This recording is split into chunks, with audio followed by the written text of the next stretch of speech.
The term narcissism gets thrown around a lot. Narcissism is used to describe just self-absorption, about vanity, but that's not the whole story, is it? Because narcissism, it's a deep psychological wound that can't just be diagnosed with a few observations of narcissistic traits. Like, we can't diagnose a sinus infection just based on a couple sneezes. Because narcissism isn't just about, occasional mirror gazing or thinking that you look good in a photo. Because narcissism is you are or you're not. And what makes narcissism even more complex is that narcissism itself is a spectrum. And at some point, we're all on the spectrum.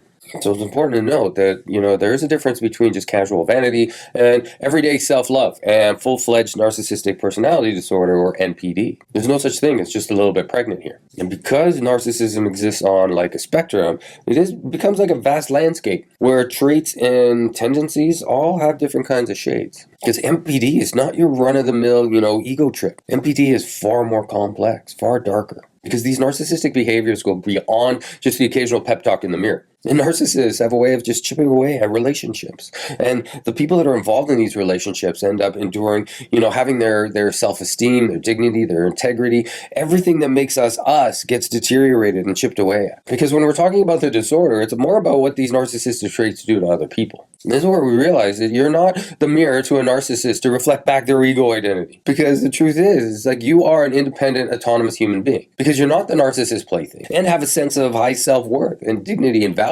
Something that you don't give up in order to people please a narcissist that can never be pleased anyway. Now, abusive narcissists have sometimes been cast as just mere characters in the theater of popular culture, but their complexity is reduced to nothing more than just a casual remark, not fully or completely understanding the deep psychological effects that this form of abusive narcissist can do. And when narcissism is just used, too casually, what ends up happening is we end up downplaying the term itself. It's like describing a hurricane as just a gentle breeze. And what that does, it actually undermines the havoc that, abusive narcissists actually create. Because you can't just be there going, here I am in this narcissistic breeze, and then suddenly, wow, the roof of that house just blew off. And what do you know? There's a pickup truck flying through the air. Oh, I don't see that every day. It's not a gentle breeze. Like it's total chaos and destruction of people's lives. And an important thing to remember is that understanding the narcissism isn't just confined to self-absorption. That becomes really, really important. There's a grandeur in this narcissistic symphony that's at play. And this symphony, it often leads victims into this dance with the dark forces of this manipulation and just psychological control. And it's important that we recognize these distinctions, because that's the first step in shining a light into the true complexity of this disorder. And this leads us into a darker side that leads into just a full-blown narcissistic personality disorder. And trust me, you don't want to get involved with something like that. So picture this, a person that's just high on the narcissistic spectrum, they can be more vicious and more relentless than the worst horror movie creature that you could ever imagine. And here's the thing about narcissists is they've just mastered the art of deceit. They're like grandmasters at it. And we're not talking about people with traits of narcissism. We're talking about people that are just full-blown NPD. Those are just sky high on the narcissistic spectrum. Because we're talking about people that are just kind of hit the demonic level of NPD. And at the core of it, what they lack is empathy. And if you look into their minds, they just don't see empathy as a trait that's necessary for their survival. For them, it's just like empathy is just outdated. It's kind of like, the Reebok pump, or, wanting to buy a new tractor for your farm on Farmville. It's just not something that's important to them. And what you'll find is just enduring just long-term abuse from these narcissistic partners, it's a lot like being in a horror movie marathon. But what happens is, like every film that just kind of plays throughout this marathon is this psychological thriller. And the main character of this thriller is your brain, your identity, your sense of worth. You can almost imagine the mind as just like a castle that's under this narcissistic siege. And then prolonged abuse by someone who treats empathy as just like a foreign concept can lead victims to, trauma traits. Things like, PTSD or narcissistic victim syndrome. And when our brains kind of get traumatized, what the brain does is it actually replays all those horrific memories kind of just on a loop. It's kind of like you got all these windows open and there's a horror film playing in one of the tabs, and you can hear it and you can't hear it, but you don't know which tab it's coming from. And it just ends up playing itself again and again. And these traumas, they continue to hurt the victims, even after the relationship has ended, even after they're safe.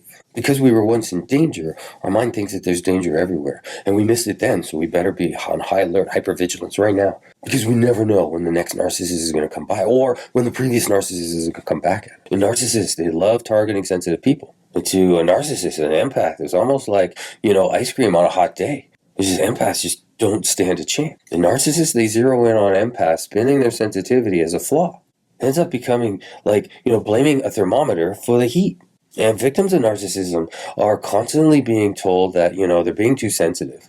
It's as if, reacting to, verbal jabs and emotional shrapnel is, overdoing it. It's like being in a boxing ring with a narcissist and then being punched and then being told you're being too sensitive to pain. Remember, it's like it's normal, it's human even, to be sensitive to narcissistic abuse and manipulation. And the truth is, our empathetic nature isn't a weakness as narcissists want us to believe.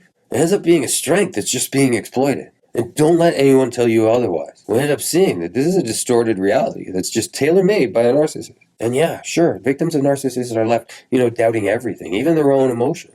It's like living in a funhouse, mirror maze, where every reflection is just warped by some narcissistic clown. There is light at the end of this narcissistic tunnel. And understanding these tactics, this is your key to freedom. Because it's not just about escaping the manipulation, it's about lighting your own torch. And recognizing that narcissistic manipulation is not the end. It's the beginning of reclaiming your reality. And what we find is by educating ourselves and learning about narcissism, it isn't just about knowledge, it's about power. The power to, validate your own experiences and trust your own feelings, to reclaim your own life, your own narrative. And sure, yeah, we did step into that narcissistic trap. We did fall into that darkness. That's one thing, yes. And it's okay, because that can happen to anyone. It can happen to even me. But what's not okay is staying in this narcissistic darkness. Hoping, praying that the narcissist will somehow get better. Because narcissists hurts, they don't save. And seeing that is where we can turn this darkness of narcissism into just a light. And what happens when you turn on the light in a dark room? What happens to the cockroaches? That's right, they scatter. Poof. Because that's the recovery process. It's not about fear and the manipulation that kind of controls it, hoping that somebody else is going to save us, when actually it's us turning on our own lights. Instead of looking outward into the world, trying to manage things that we can't manage, what we do is we turn the insights back inwards. We remember who we were. And yeah, narcissists live in that world where they can control everything. What they can't control is what's inside. And if we can kind of do that, if we can kind of take all that empathy and that compassion that we're so freely giving to others, we can just kind of turn that attention and turn that focus inward and see, what exactly do we need? What do we need to hear? What do we need to feel? What do we need to do to recover from this? That becomes the changing point. That's that aha moment where we leave the narcissist and we go back into finding who we are actually. That's where we realize who we are. Because the you that's after narcissism is a powerful you. It's an unbreakable you. It's an unshakable you. Because if you can survive narcissism, there's really not much else in this world that's going to ever hold you back. Ever again. Too many people keep their narcissistic experiences, to themselves. And talking about it can help you get over it faster, just like it did for me. Let me introduce myself. My name is Miles, and I'm a hypnotherapist and a recovery coach. And my specialty is helping people recover from, the abuse and trauma from narcissistic entanglement, and to guide them to the other side, to live fulfilling, rich lives and meaningful lives, after narcissistic abuse. And I'd like to help you if I can. You can find more information on my recovery program and my courses at narcovery.com, or just send me a message here.